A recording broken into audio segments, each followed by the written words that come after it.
In order to reduce friction when repositioning a patient, we will oftentimes use a slip sheet.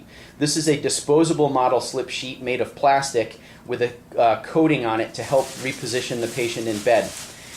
The caregivers will lower the bed rail so they don't need to reach over them. And we will use the same rolling technique where one caregiver hands the draw sheet to the caregiver on the opposite side of the bed. This caregiver will position one foot behind the other in order to weight shift, rolling the patient and allowing us to turn about a quarter turn so the slip sheet can be tucked underneath the patient.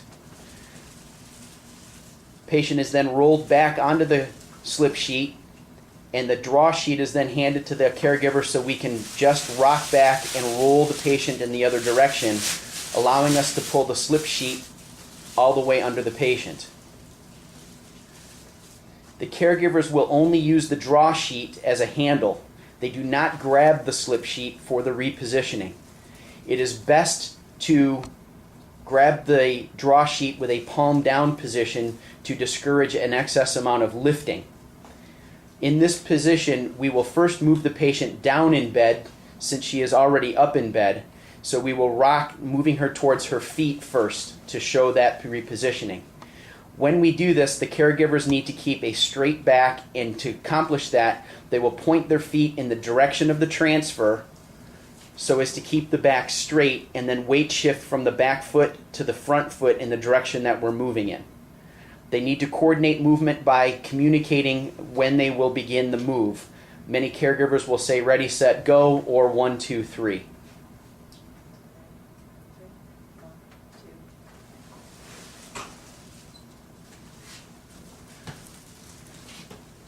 We will now show boosting up in bed. If the patient is able, he or she can plant their feet to push, which will decrease the amount of force required by the caregivers to boost the patient up in bed. The patient may also pull with their arms if that's a possibility, or they can keep their hands crossed across their chest and tuck the chin to chest. We're going to demonstrate the patient helping here by pulling with the armrests or on the side rails. Again, the caregivers need to be able to coordinate their movement by counting.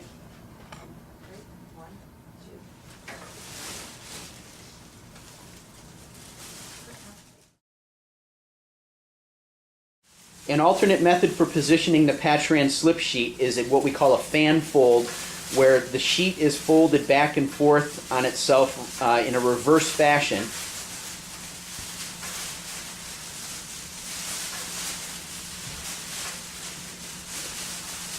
In using the fan fold method, we can slide the sheet under the patient's neck and shoulders so that they do not have to roll if they cannot tolerate that.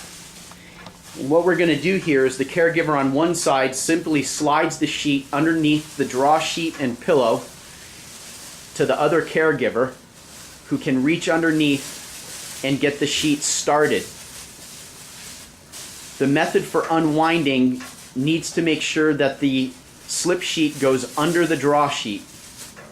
So it is best to kind of tuck the draw sheet up along the edge of the patient, and then the caregivers work together to unfold the sheet underneath the patient.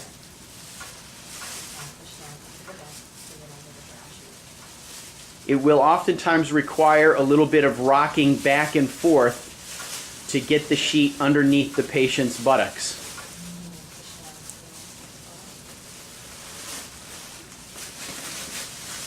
And we simply unfold. This is a particularly good technique for the patient who cannot tolerate rolling, and it gets the sheet underneath. We then reposition the patient up or down as needed, and to remove the slip sheet, we're going to reach up underneath the patient's head and shoulders.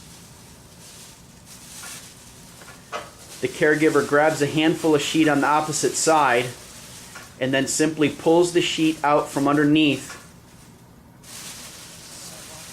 walking towards the foot of the patient until the sheet is completely removed.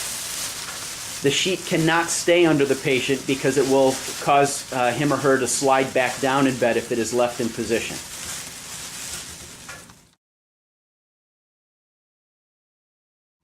An alternate way to get somebody to be positioned up in bed is to use the motor of the bed, putting the patient in slight Trendelenburg position with the slip sheet underneath them. This gravitational pull will oftentimes have the patient begin to slide up in bed without any external assistance. So we put the bed in the Trendelenburg position, and we can just very gently put a little bit of pressure on the patient's feet to slide them up in bed.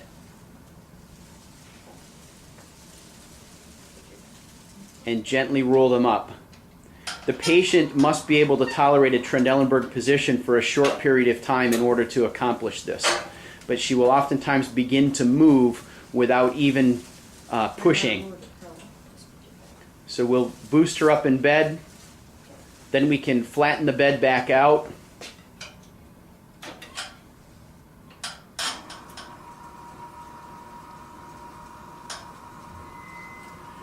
This is a particularly good technique if we need to pass oral medications and the patient needs to be up in bed to be able to tolerate that. Now that she's positioned up in bed, we can raise the head of the bed up so that she could take the oral medication.